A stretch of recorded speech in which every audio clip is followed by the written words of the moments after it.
Ora, muito boa tarde, seja bem-vindo mais uma vez ao programa Consultório. Estamos de regresso com novos temas de saúde e bem-estar e hoje, quinta-feira, temos um programa com muitos assuntos importantes. Começamos a nossa jornada com a oftalmologia, vamos dar especial atenção à cirurgia das pálpebras e conhecer alguns dos procedimentos feitos neste âmbito com objetivos funcionais e também estéticos. Vamos receber a autora do livro O Meu Parto, As Minhas Regras, Mia Negrão, que ajuda mulheres a tomarem decisões mais informadas e dá apoio a vítimas deste tipo de violência obstétrica, além de denunciar a falta de compreensão por parte de alguns profissionais de saúde.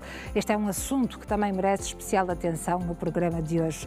Mas terminamos com outra questão muitas vezes desvalorizada, mas que afeta profundamente a qualidade de vida de tantas pessoas, a incontinência urinária. Não é demais relembrar que existe tratamento, que deve pedir ajuda de um profissional de saúde e hoje contamos precisamente com o Dr. Vítor Hugo Nogueira, médico urologista, para nos lembrar disso mesmo. Participe nesta altura do programa, esclareça as suas dúvidas relacionadas com este tema, incontinência urinária ou também a especialidade urologia. Para isso deve marcar o número de telefone 22-508-3297. A nossa equipa já está disponível para receber a sua chamada, a sua inscrição. Pode também fazê-lo por escrito através do endereço de e-mail consultório@portocanal.pt. De resto, desfrute, fique desse lado até bem perto das 15h30 e seja bem-vindo. Está no ar o programa Consultório.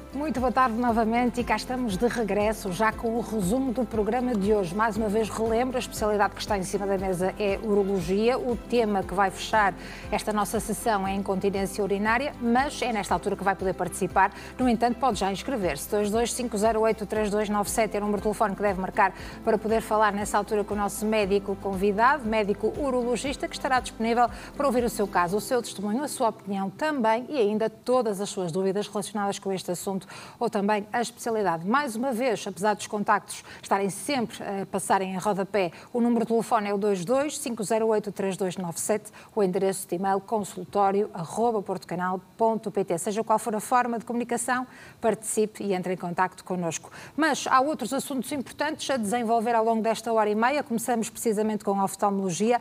Vamos aqui dar especial atenção à cirurgia das pálpebras e conhecer alguns dos procedimentos feitos neste âmbito com dois objetivos funcionais e estéticos, ou ambos também. Está connosco a doutora Cristina Sousa, médica oftalmologista, a quem agradeço. Obrigada. Muito obrigada, Sra. Doutora, é um gosto recebê-la. Muito obrigada por estar aqui connosco. E, portanto, vamos conhecer aqui melhor uma área da oftalmologista responsável por uma grande variedade de intervenções cirúrgicas nas pálpebras e não só. Então, com estes dois fins, não é? Estético, funcionais ou âmbitos, se a pessoa assim... ambos, se a pessoa assim quiser. Claro. Boa tarde, Alexandra. Boa tarde também aos espectadores lá em casa. Portanto, existe dentro da oftalmologia, existem várias subespecialidades. A nossa formação de base é sempre oftalmologia, mas depois decidimos diferenciar-nos naquilo que é a chamada oculoplástica. E, portanto, a oculoplástica, como subespecialidade, é responsável por todo o tipo de intervenções cirúrgicas que possam envolver as pálpebras, mas também a órbita, portanto, esta cavidade onde o nosso olho está colocado, inserido, as vias lacrimais também, portanto, quando há alguma patologia a nível do sistema lacrimal, de drenagem da lágrima, e também alguns procedimentos da face, se bem que isso não é, digamos, o foco da nossa atividade clínica. Claro. A nível das cirurgias das pálpebras, de facto, nós podemos dizer que, grosseiramente, os objetivos podem ser meramente estéticos, quando as pessoas nos procuram, por exemplo, porque olham ao espelho e não gostam de ver determinado pormenor da pálpebra, porque a pálpebra está mais descaída ou não está com o posicionamento correto ou que a pessoa idealiza, não é? Mas existem também muitas cirurgias com objetivo funcional. O que é que isto significa? A nossa pálpebra tem uma função, além da parte apenas que nós visualizamos, claro. Existe uma função da pálpebra, que é proteger o nosso globo ocular, tem que existir também um pestanejo fisiológico, o posicionamento das pestanas na pálpebra também tem que estar correto para que não haja, para que isso também não represente nenhuma agressão para o olho propriamente dito. E, portanto, muitas muitas vezes nós também temos que fazer intervenções para repor essa função quando ela está alterada. Por exemplo, quando uma pálpebra está ou revirada para fora ou revirada para dentro, isto pode trazer problemas a nível de saúde do olho e, portanto, aqui a nossa intervenção acaba por ser, por exemplo, meramente funcional. Claro que da correção funcional advém, inevitavelmente, também um resultado estético, porque voltamos a ver a pálpebra corretamente posicionada, por exemplo, nesses casos que referi. Portanto, sim, acabam por estar sempre um bocadinho lado a lado, mas digamos que é por estes dois grandes motivos que as pessoas nos procuram. Claro. Quando vos procuram precisamente para uma alteração estética, há que ter sempre um cuidado extra e uma consulta de avaliação para perceber se, além dessa alteração, faz sentido fazer aquela intervenção, não é? Exatamente. Uma avaliação prévia é sempre necessária, independentemente do objetivo com que estamos a fazer a intervenção.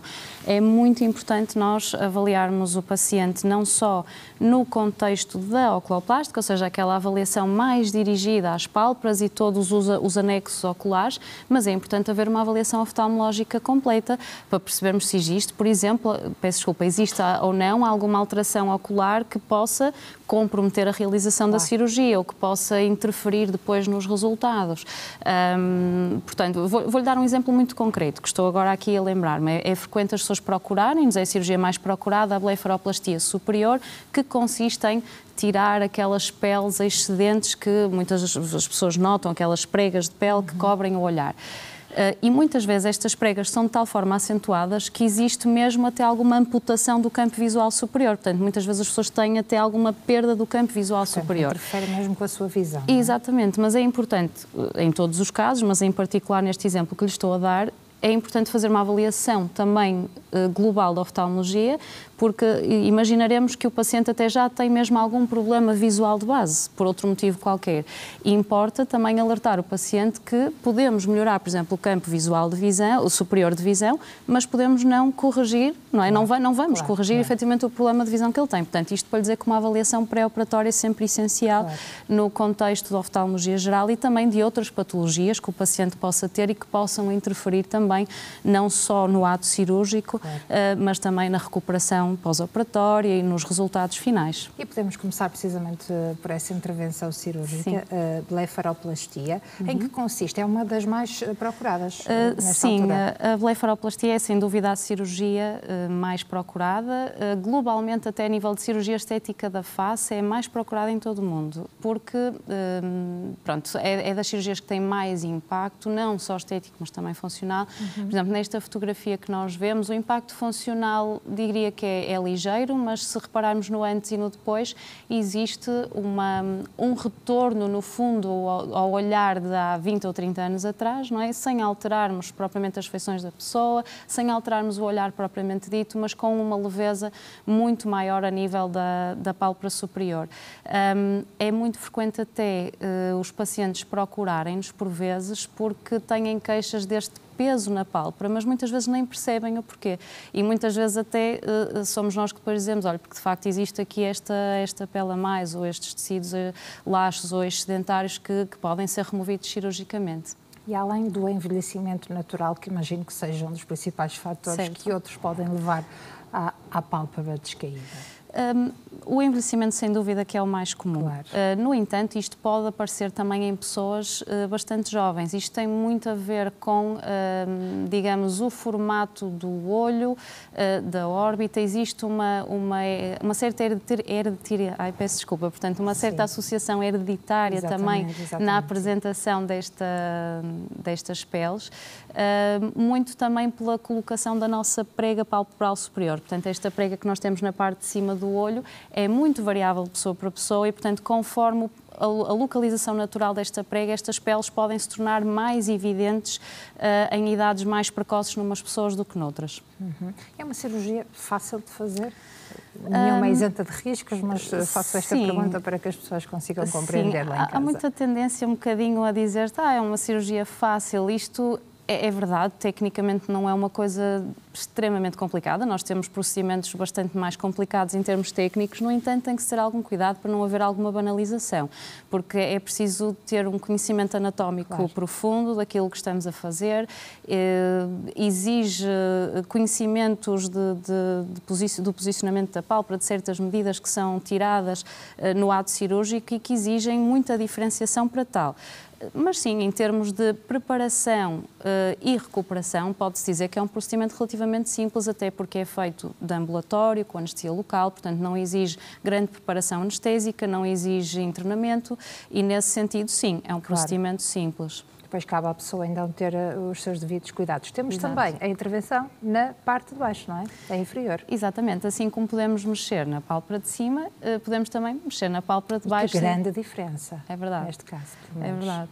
Na pálpebra de baixo, pronto, as alterações que nós podemos encontrar são ligeiramente diferentes do de em cima. Em cima, sem dúvida, que aquilo que normalmente aparece mais é o excesso de pele, se bem que também podem existir algumas bolsas de gordura proeminentes, mas na pálpebra de baixo aquilo que normalmente incomoda mais os pacientes são estas bolsas de gordura, estes papos que dão este olhar muito mais cansado, muito mais envelhecido.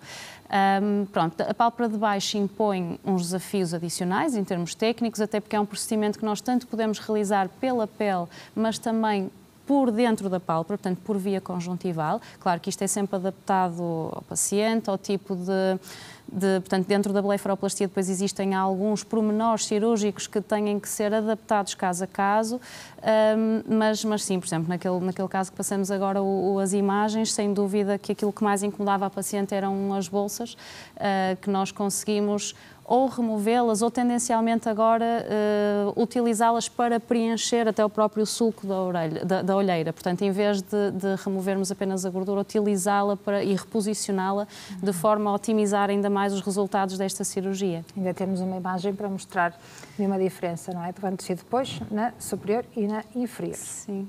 Eu penso que provavelmente terá sido... Pronto, neste caso foi superior e inferior. O anterior também era, mas este aqui achei que seria mais evidente. Mais evidente, sim.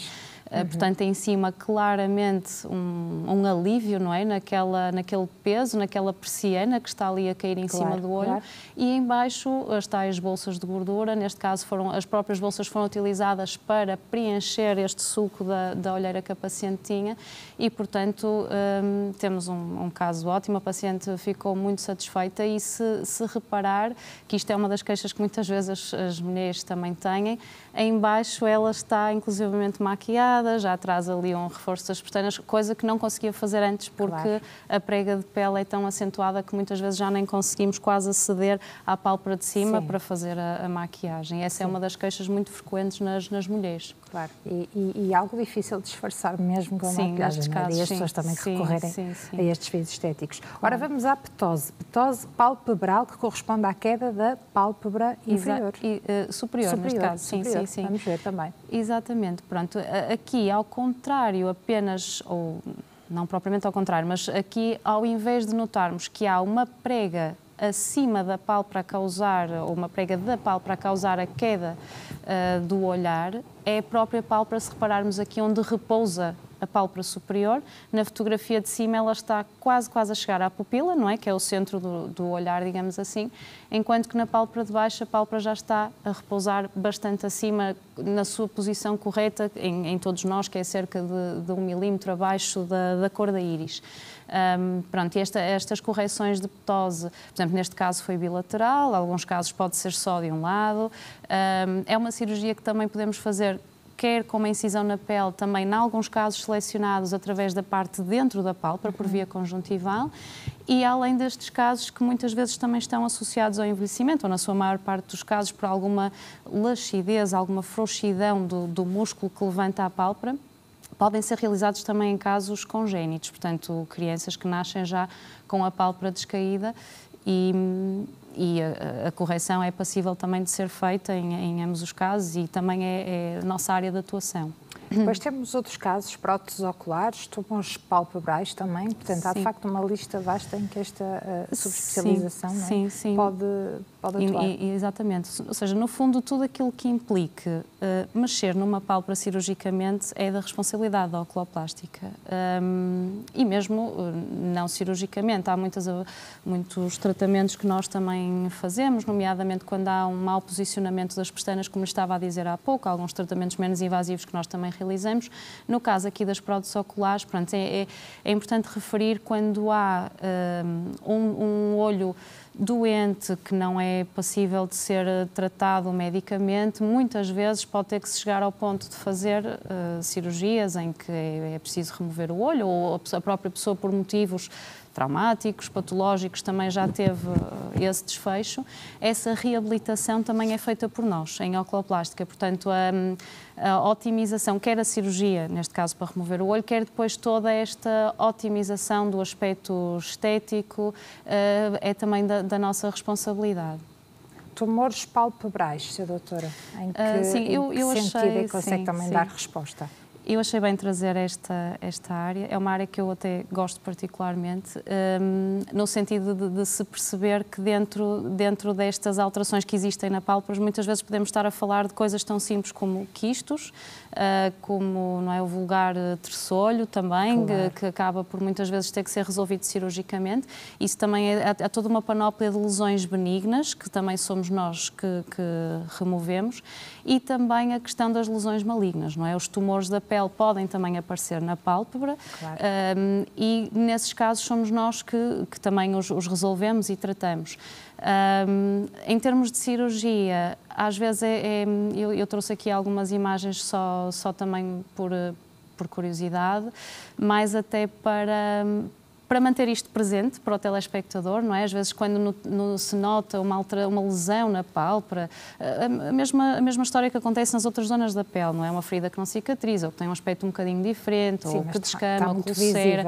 Sim, estes casos são bastante evidentes, mas nem sempre são assim. Às vezes são coisas que numa fase inicial podem ser bastante ligeiras e até um bocadinho subdiagnosticadas, e tudo o que seja relacionado com estas exéreses tumorais é também da nossa responsabilidade, e muitas vezes nestes casos, dependendo da localização da lesão, da sua extensão, dimensão, toda a reconstrução daqui para a frente é um caminho às vezes longo, interessante em termos técnicos, e que é importante as pessoas também terem essa noção, e que também é um bocadinho a nossa área de atuação, é precisamente corrigir estas coisas, curá-las preferencialmente, não é? Acho que tem a vertente um bocadinho life-saving também desta nossa atuação, que é muito interessante, e acompanhar depois estes pacientes daqui para a frente. E devolver, de certa forma, também alguma autoestima. Também estamos aqui a falar do impacto emocional que muitas destas lesões podem ter, não é? Numa parte tão visível do corpo, não é? Sim, sem dúvida. Neste caso aqui são lesões benignas, mas podem ter um grande impacto. Sem dúvida. Muitas vezes coisas que... Isto é sempre muito subjetivo, não é? Certo, mas, por exemplo, a gente claro, olha ali para aquilo é um papiloma, é como se fosse uma verruga, mas numa localização próxima ao olho, portanto na pálpebra, que parece uma coisa pequena, mas que pode ter um impacto enorme na pessoa, não é? E, portanto, esta é uma variedade de intervenções e também tecnicamente não muito complexas, felizmente com riscos baixos, e que nós conseguimos resolver. Temos também a questão das vias lacrimais. Será a causa mais comum para estas cirurgias? Não. Efetivamente, é uma queixa muito frequente a nossa consulta em termos de oftalmologia geral, a queixa do lacrimejo, do chorar aparentemente em excesso.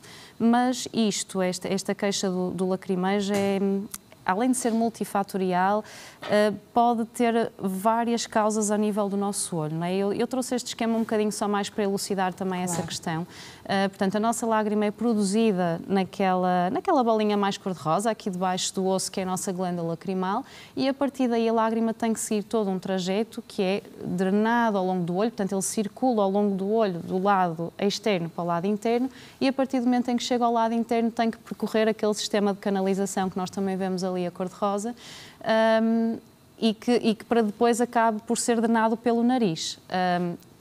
Todo este trajeto tem que estar a funcionar de uma forma extremamente equilibrada e fluida para que não haja essa queixa de lacrimejo.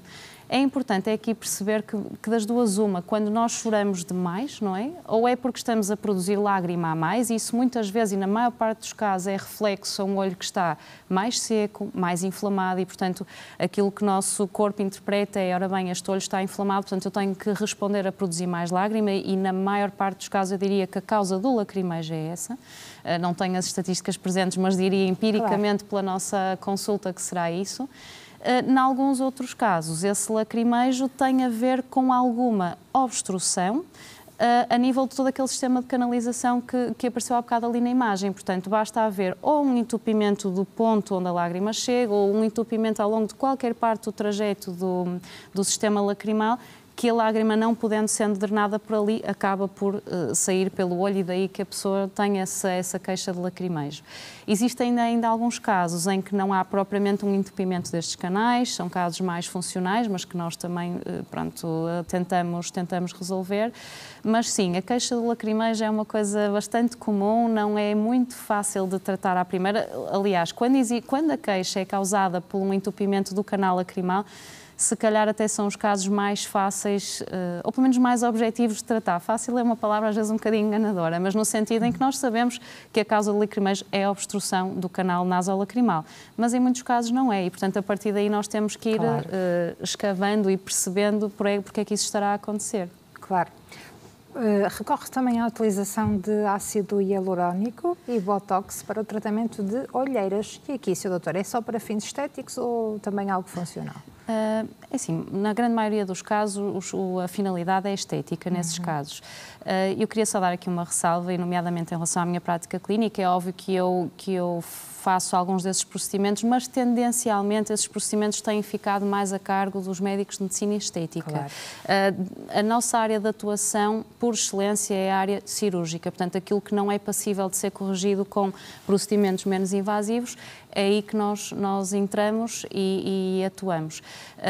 Mas sim, mesmo como complementaridade a alguns procedimentos cirúrgicos, pode até ser interessante às vezes a aplicação de algum botox, mas eu acho que isso, na sua grande maioria, agora tem caído mais nas mãos dos colegas de medicina estética. E que sejam feitos exatamente por médico profissionais, sem dúvida. Exatamente, sim, por profissionais que tenham idoneidade, formação. Isso, claro que não é necessariamente só nas mãos dos médicos de medicina estética, mas que sejam profissionais, médicos e que saibam o que estão a fazer. Isso acima de tudo. Sem dúvida alguma. Chegamos então só à idade pediátrica. Esta área de atuação também tem resultados nos mais pequeninos, não é? Sim, no fundo vamos de encontro àquilo que já fui falando, não é? De algumas situações daquelas que falei que acabam por surgir mais frequentemente em crianças e que também somos nós que podemos resolver, nomeadamente a ptose, a queda da pálpebra, que quando é congénita, portanto, aparece nas crianças e também somos nós que corrigimos, e aquelas lesões benignas que falamos que aparecem também podem surgir mais pequenos. Podem, os chamados terçolhos podem surgir muitas vezes na idade pediátrica e pronto, e aí nós também estamos à vontade para atuar.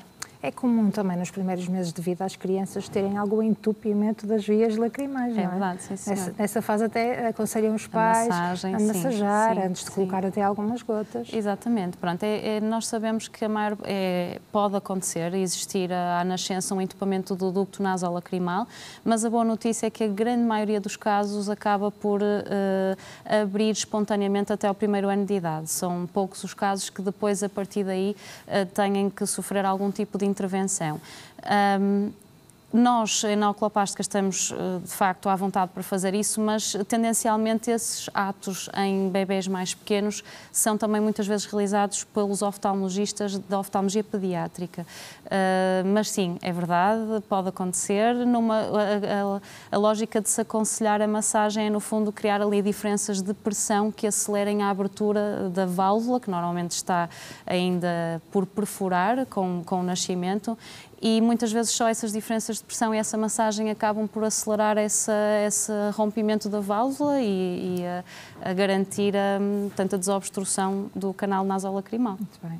Eu agradeço imenso a sua presença. Conseguimos Obrigada, aqui em 23 minutos conseguir fazer o resumo destas cirurgias que agora, de facto, são muito concorridas e que ajudam, de facto, as pessoas também a ficarem bem, sem comprometer, então, o seu campo de visão e tantas outras questões importantes para a saúde ocular. Muito obrigada pela sua presença, continuação do excelente trabalho e obrigada por nos ajudar a compreender melhor, então, em que consiste a oculoplástica. Ora, nós agora seguimos em frente, vamos também fazer um curtíssimo intervalo. Depois desta pausa, vamos receber a autora do livro O Meu Parto, As Minhas Regras, Mia Negrão, que ajuda mulheres a tomarem decisões mais informadas e dá apoio a vítimas deste tipo de violência obstétrica, além de denunciar a falta de compreensão por parte de alguns profissionais de saúde. Este é um assunto que merece especial atenção aqui no programa e, portanto, vamos então estar à conversa com a autora deste livro. Mas terminamos com outra questão, muitas vezes desvalorizada e que afeta tantas pessoas, a qualidade de vida de tantas pessoas, a incontinência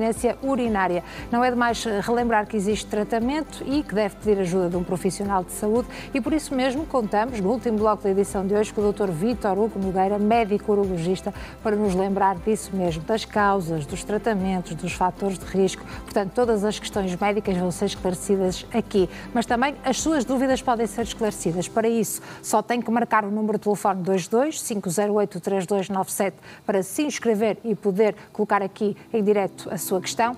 Pode também fazê-lo por escrito, através do endereço de e-mail consultório@portocanal.pt. Até já, contamos consigo.